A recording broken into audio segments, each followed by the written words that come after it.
Welcome to New Possibilities. I speak truth to power without fear. So we're going to get started in a couple of minutes. I just want to give people time to this hangout. This will be a brief hangout. I have to get ready for work soon. So I hope that you all can join this brief discussion about Marc Lamont Hill. So I'm going to wait a couple of minutes before a couple of people tune in before I get started. Also, I want to let you all know that I'm going to post a couple of new videos on my art channel, so I hope that you all can check that out. Again, the name of that channel is the Osaka Gallery. Once I get a chance, I'll post a link in the description box to that channel so you can check it out. So I'm going to go ahead and get started. So you all know about Marc Lamont Hill's statement. I did a video earlier where I was talking about him making some bold statements demanding equality for Palestinians, demanding equal rights, demanding justice for the Palestinian people. And he made a statement talking about how there needs to be a free Palestine from the river to the sea, a free Palestine from the river to the sea. And because of that statement, it generated a lot of controversy. The brother was fired from CNN because of his statements before the UN and the statements dealing with the Palestinians. And he explained his statements, before he issued this apology. So what I'm going to do is I'm going to go to his apology, and then I'm going to discuss this issue further. So bear with me as I share my screen. Just hold on for 1 second.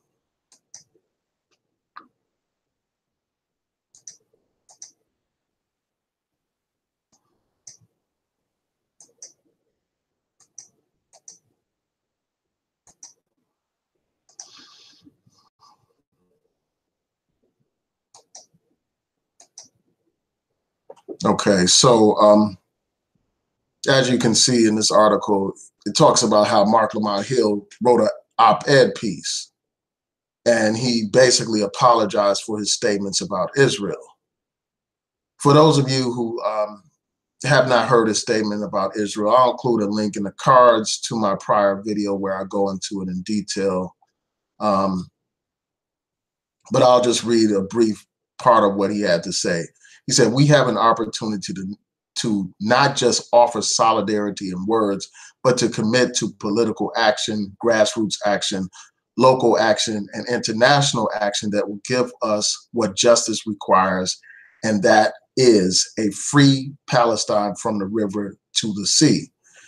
Now, because of that, he's been embroiled in this controversy, got fired from CNN. And in fact, Temple is talking about possibly firing him for making these statements. He works at Temple University as a professor there. He's a professor at Temple University, and they're talking about possibly firing him as well for making these statements about Israel and his treatment of the Palestinian people. And this is what he said in his op-ed, basically apologizing. He said, "Throughout my speech, I spoke explicitly about the need for Israeli political reform, specifically as it pertains to Arab citizens of Israel.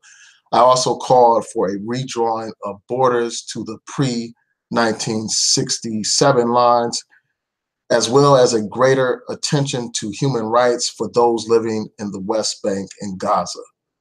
At the time, I believed that these demands made in the speech sufficiently reflected my belief in radical change within Israel, not a desire for its destruction." And then he goes on to say, "Clearly they did not. I take seriously the voices of so many Jewish brothers and sisters who have interpreted my remarks as a call to or an endorsement of violence. Rather than hearing a political solution, many heard a dog whistle that conjured a long and deep history of violence against Jewish people. Although this was the furthest thing from my intent, those words clearly caused confusion, anger, fear, and other forms of harm. For that, I am deeply sorry." And then he also called for a rejection of anti-Semitism in any form, including physical violence against Jews, as well as anti-Semitic images. Yeah, so he issued that apology in response to this controversy. As far as I know, CNN is not hiring him. You know, he's fired from there. I don't think that they're going to hire him at this point. But that brings me to another point, and I want to share my screen with you as well. Just bear with me a second to show you this other issue that has been raised. Hold on one second, y'all.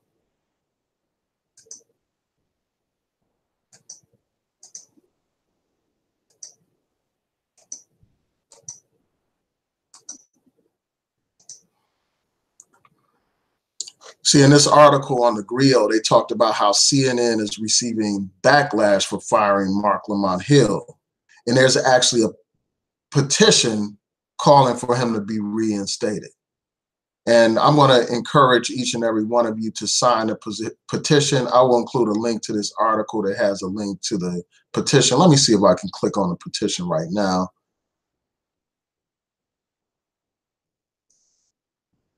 Yeah, as soon as this video is done, I'm going to sign this petition, and this petition will be in the link in the description box to the video. So I encourage everybody to sign this petition.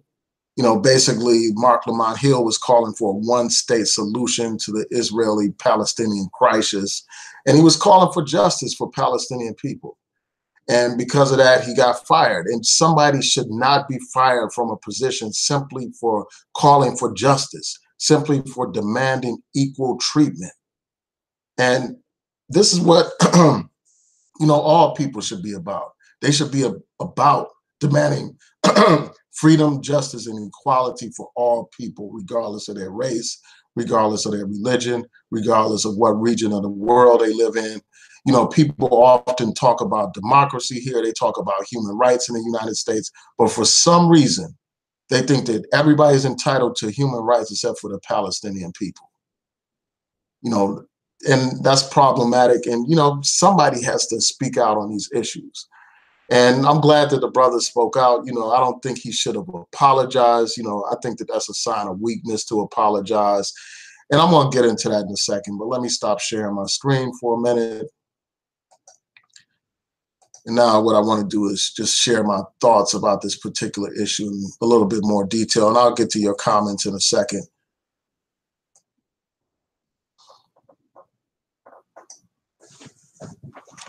You know, the first thing I want to say is this, man. You know, a lot of people have basically been crapping on Marc Lamont Hill for, you know, making these bold statements. You know, in many ways, they were celebrating the fact that he got fired from CNN. And they were celebrating it because he made some statements a while ago about Francis Quest Welsing. And as I said before, like, people can disagree with somebody. Like, the fact that he disagreed with, you know, Francis Quest Welsing's views about, you know, the psychoanalysis, you know, psychoanalysis of white supremacy, that doesn't mean that he's some kind of coon or he's some kind of sellout just for that. You know, there have been disagreements over a wide range of issues in our community, a wide range of political issues, and a disagreement over, you know, some political ideology. That alone does not make somebody a coon. And a lot of people were celebrating him getting fired, saying that he's a coon. He's not a coon. He speaks out on all kinds of issues that affect Black people. You know, he talks about police brutality regularly. He talks about racism against Black people. He demands justice and equality for Black people on a regular basis. And to dismiss this brother over some statement that he made about Francis Quest Welsing is ridiculous. The fact of the matter is, you know, there are a lot of people that disagree with her analysis and don't believe that it's on point. A lot of people believe it's pseudoscience or whatever, you know, pseudo psychology or whatever. And people are entitled to that opinion. You know, they shouldn't be condemned and, you know, blackballed and blacklisted and, you know, treated as if they're some kind of coon or something for simply disagreeing with that woman. So, you know, that's one thing that I want to say. The other thing is this, you know, I think that too often a lot of these people that are quote unquote pro-Black are very narrow-minded, bigoted, and prejudiced, man. they don't see beyond just Black people. They don't see humanity. They don't want to deal with, the issue of freedom, justice, and equality for all fellow human beings. Instead, they want to limit everything to just Black people, and not just Black people worldwide, but Black people in America. That's how narrow their focus is. And, while they demand that the world sympathize with the plight of Black people in this country, they don't sympathize with the plight of any other people in the world. And I think that that's narrow-minded, and that's something that, people like Martin Luther King basically condemned, because Martin Luther King talked about, injustice anywhere is a threat to justice everywhere. People like Malcolm X talked about human rights around the world. He talked about the struggles in Africa and Asia. All you have to do is go and listen to his speeches and, read his speeches. And that's something that a lot of people don't do. So I just think that we need to go beyond this narrow-minded focus, and we need to embrace a larger focus. And that brings me to this point of allies. And to some degree, I understand why, some people are reluctant to be allies with Palestinian people for a lot of reasons. I understand.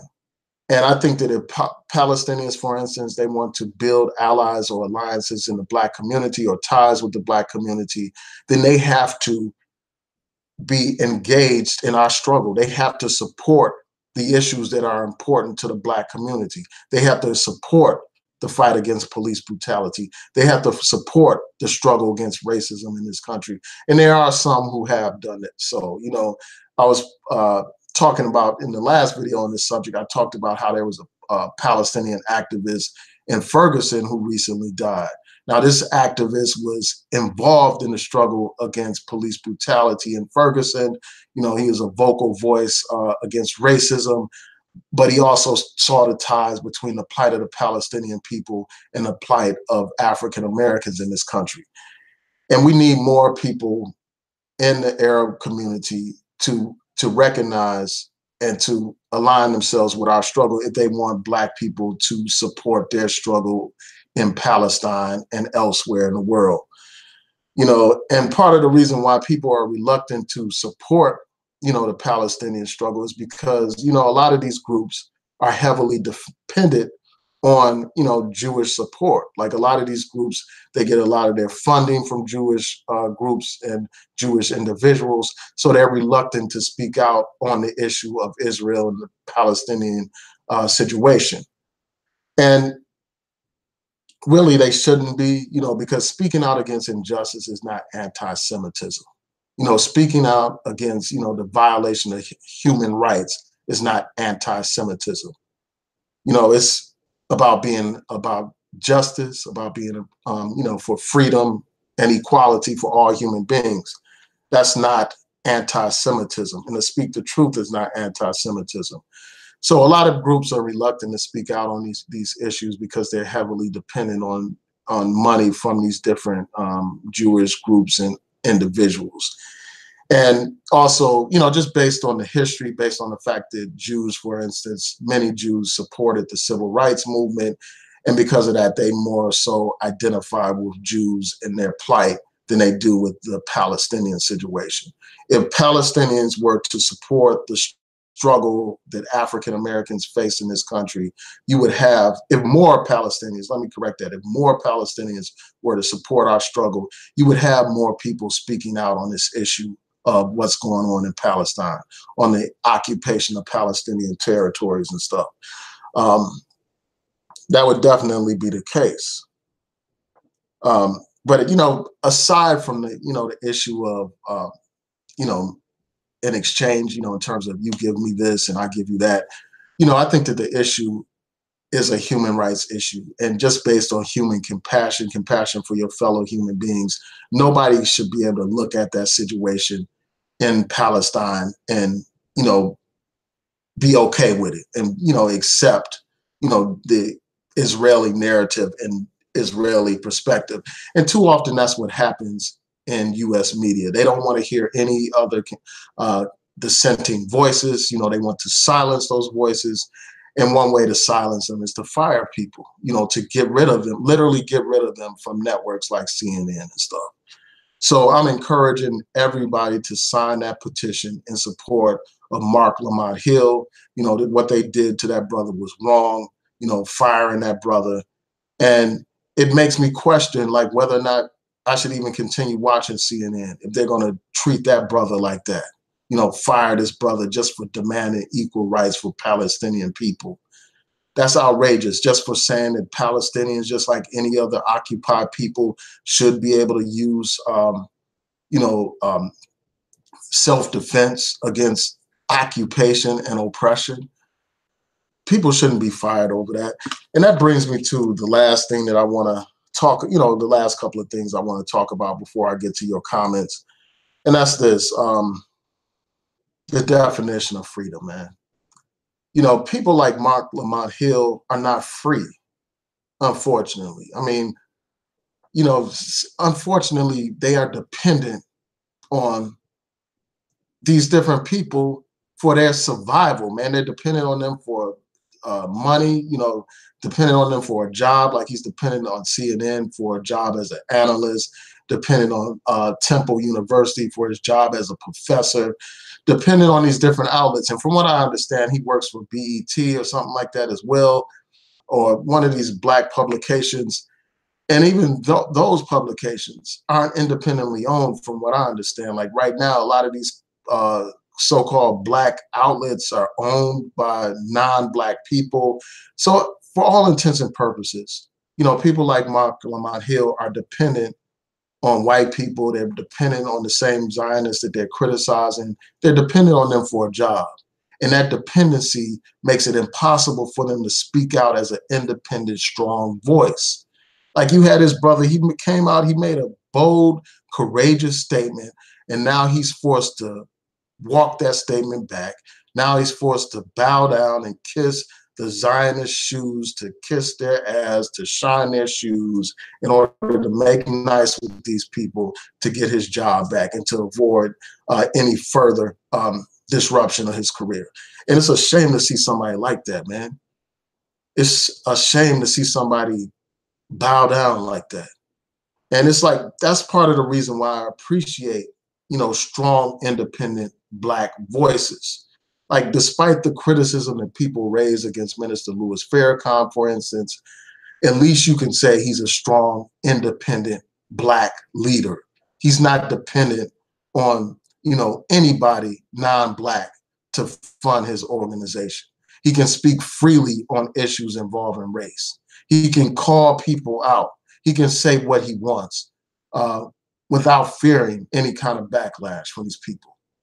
You know, he doesn't have to fear losing a job. He doesn't have to fear being taken off the air.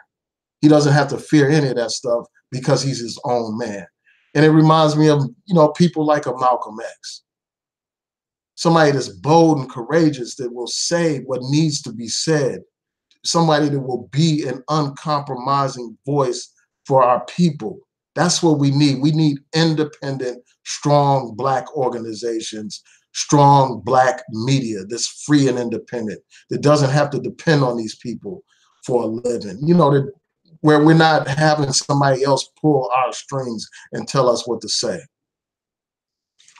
You know, and it's a shame that in the United States, you can't even get fair coverage of the issues involving the Palestinian-Israeli crisis. You have to go to international sources to get more objective stories about the situation in Palestine and Israel. And it's a shame. I mean, you do have a few exceptions, like one of the best media outlets that I'm familiar with is Democracy Now! And you also have The Real News here in Baltimore. You have a few independent voices in the media or whatever that are, addressing these different issues involving race or involving international foreign policy. But most of these major news outlets, they speak a party line, and that line is pro-Israel no matter what Israel does. No matter how many human rights violations they commit, no matter how many times the UN condemns the activity of Israel, these major outlets are going to be pro-Israel. And it's just a shame that this brother has to grovel to these Zionists and apologize to these people when he was basically just demanding equal rights for Palestinian people. Um, you know, if he had his own independence, like, or Black people had their own strong, independent media, this brother would have a job where he wouldn't have to fear, you know, saying something that offends these people and fear losing his job. You know, if we had strong, independent Black college, we do have Black colleges and universities, but I'm wondering if these same Black colleges and universities would be threatening to fire him for making these statements as well. Because a lot of times these universities and stuff are dependent on outside funds to maintain their operations. And, you know, hopefully, you know, this brother could work for some independent Black media source or something like that, or create his own instead of being dependent on these Zionists for a job, you know, where he has to kowtow and bootlick these Zionists in order to have a job. That's a disgrace, man. And that's something that a lot of people can't respect. It's like, you have to stand by your word, you know, say what you mean and mean what you say. And when you say what you have said, stand by it. Don't back down from your words and be forced to bow down and kiss these people's feet. But anyway, let me see what you all have to say before I go. I saw some comment. Yeah, so I'll get to your comments in a second. Shout out to One Love, One Life. Yeah, it's a shame that he apologized. Yeah, I only have a few minutes. I'm gonna have to get ready in a second for work. Yeah, One Love said, what's happening with Palestine is beyond crazy as far as I'm concerned. How is it anti-Semitic to care about a group of people that are essentially being oppressed? Exactly. Like, I mean, first of all, the Palestinians and the Israelis are Semitic people. So when you're talking about Palestinian rights, you're not anti-Semitic or anything. You're just talking about equality for people. You're talking about people's human and civil rights. That's what you're talking about. And it's a shame that just for demanding equal rights for people, that's a cause for somebody to be fired. That's outrageous. So again, I encourage y'all to sign the petition. I will have links in the description box so that you all can do that. And I will have links to all the stories that I touched upon in this live stream. So those will be in the description box as well.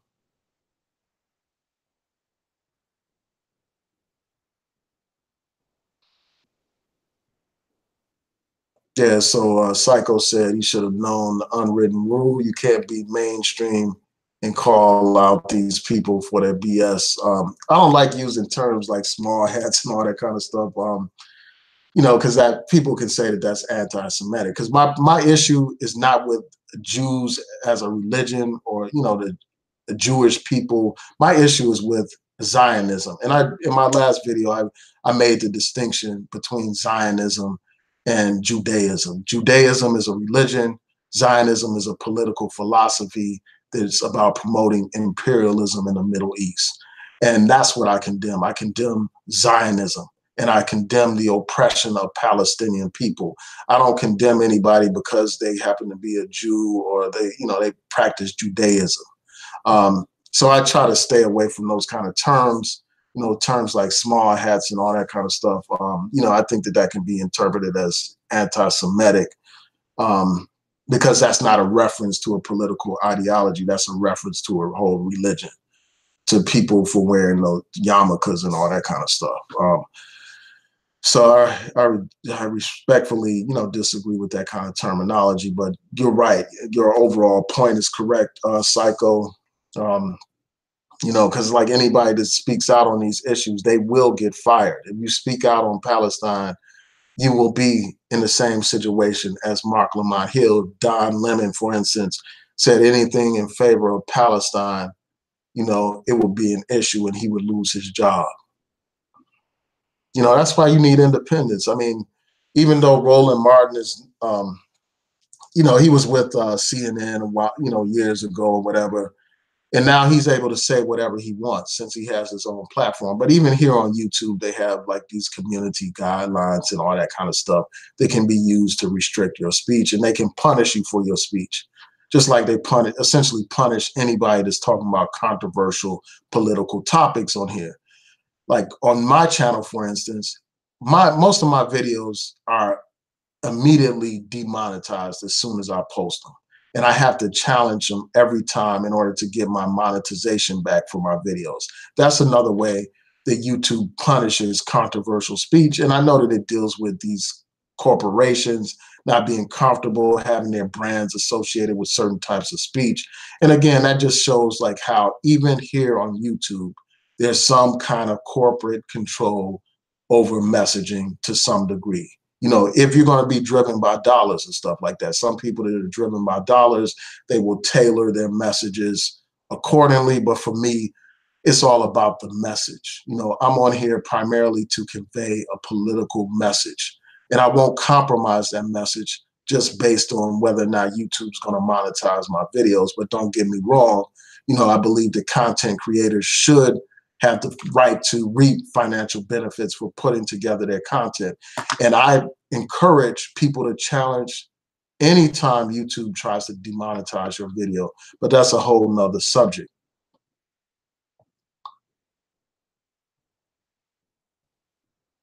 Yeah, it's crazy that he would have to apologize for something that he felt was true. Like he knew it was, I mean, what he said was true.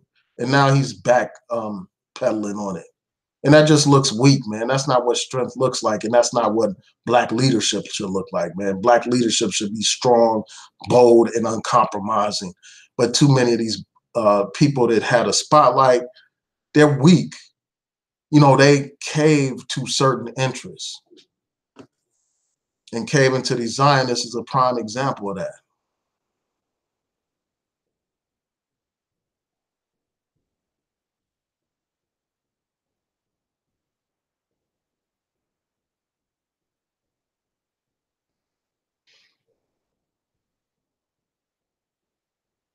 Yeah, I hear. So V-Dub said Arabs don't support. I really got to start getting ready. So V-Dub said Arabs don't support Black struggles. And somebody mentioned the situation in Sudan. Uh, you know, one thing that I want to be clear about, like a lot of people will say this, they'll say, well, what about what's going on in Saudi Arabia or in Sudan? You know, they'll talk about slavery and all that kind of stuff, the oppression of Black people in the Arab world. Let me be perfectly clear. I condemn that as well. I've done videos where I condemn what kind of things go on in Saudi Arabia, you know, how they treat Black people, the racism there. I've talked about that time and time again. You know, the thing is, I'm consistent. You know, I demand equality for all people, you know, first starting with my own Black people worldwide, African people worldwide, not just here in the United States, but all Black people. And then that extends to the larger humanity. So I hear your point, like there are many Arabs who discriminate against Black people, you know, who are racist towards Black people, who oppress Black people, but there are also Arabs who have been in solidarity with Black people. And there are examples like Yasser Arafat supporting, you know, the struggle against apartheid. People like Muammar Gaddafi supporting the struggle in apartheid South Africa, supporting those brothers and sisters in apartheid South Africa who were fighting against the apartheid regime, the racist apartheid regime. You have examples of, you know, other Arabs supporting, you know, our struggles for independence in various African countries. So you do have examples of Arabs who have been in solidarity with our struggle. And earlier I was mentioning that Arab in Ferguson who supported the struggle against police brutality. So you have examples. And for instance, Muammar Gaddafi supported the Nation of Islam as well. He gave, you know, many millions of dollars to the Nation of Islam to help the nation. You know, so there are examples of Arabs who have participated in our struggle and who have supported Black organizations and, you know, Black struggles around the world. So let's not universally, you know, make these generalizations, basically saying that all Arabs are racist towards Black people or suggesting that no Arabs support our struggle, because that's simply not true. I think that you need to have more Arabs do so, more Arabs support our struggle and get involved and engaged. And I think that that will naturally generate an alliance between the Black community and, you know, these Arab communities, you know, the Palestinian communities. And that's what the powers that be don't want. They don't want, you know, oppressed people to be united. They want to keep oppressed people divided around the world, because as long as you're divided, you can still be maintained and defeated. And that's what has happened. Yeah, so shout out to everybody in the chat room. Good morning to everybody.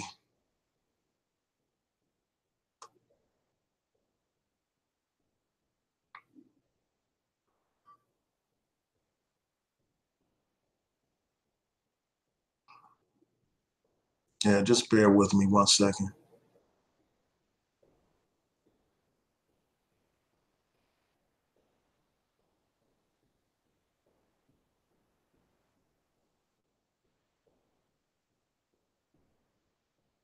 All right, so hold on 1 second, y'all. Yeah, so I'm gonna have to get ready. Shout out to Fresh and Sassy Plant-Based Living.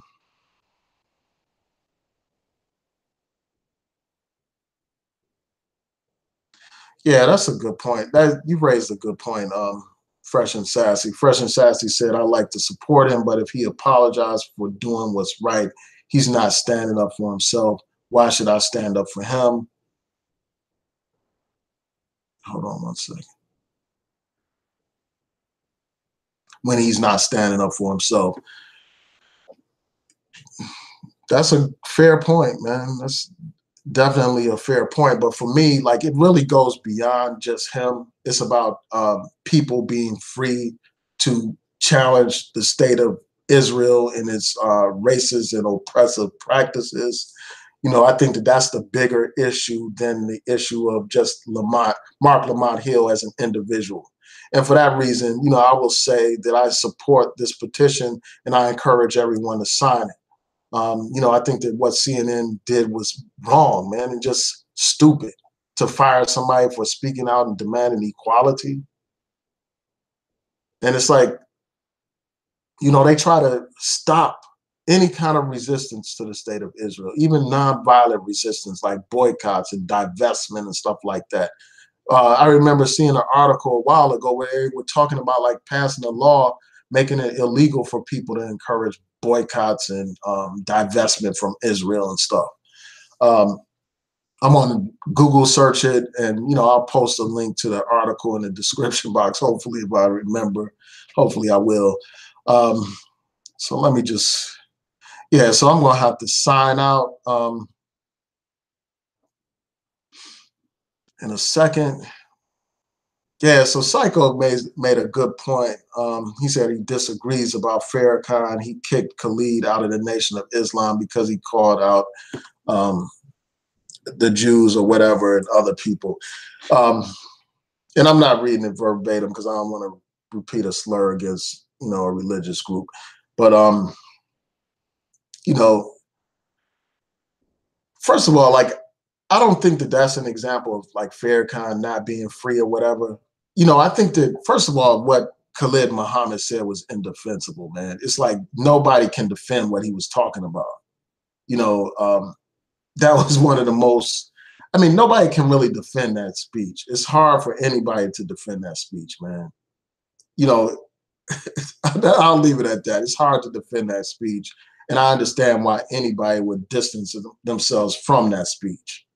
You know, I have respect for Khalid Muhammad in many ways. I respect some of the things that he said, but, you know, that speech that he gave at Kean College just went way to the, you know, far extreme. You know what I'm saying? So I could you know, it has to be bad anytime Farrakhan has to distance himself from it. And he didn't distance himself because he's dependent on on anybody, you know, because this organization, you know, his organization, the Nation of Islam, is independent. It's not dependent on Jewish dollars for its subsistence, you know, or for in order to be maintained or anything like that. So I don't think he distanced himself from that statement because he was fearful of Jews or anything like that, or Zionists or whatever. He distanced himself from the statement just because of the nature of the statements itself. You know, that's his statements during that speech are how nobody can defend that stuff, man.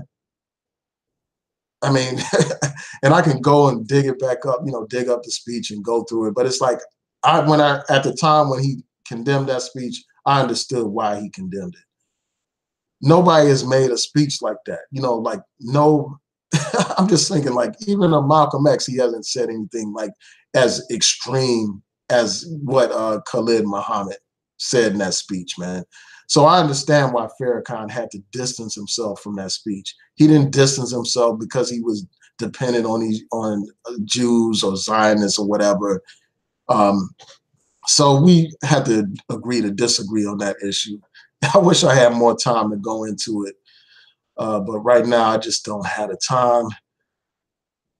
Yeah, yeah. So I'm gonna have to sign out. I wanted to get to all of your comments, but unfortunately, I gotta get ready for work, and I don't have have time to go through all the comments. You know, shout out to Lottie One Love. I see you in there. Yeah, I'm gonna have to look through the rest of these comments later. You know, when I check out the video after it uploads. But yeah, I will include those links so that you can check out all the articles that I reference in here. I'm also going to look for the link to the article dealing with some of the other issues I raised. So y'all look out for those. I will also include a link to that speech that Khalid Muhammad gave, and you tell me whether or not you think he went too far, whether or not you think the Nation of Islam should have distanced themselves from that speech. And I think that they made the right call by distancing themselves from that speech. But anyway, with that, I'm going to say peace and blessings to each and every one of you. Please rate, comment, and subscribe.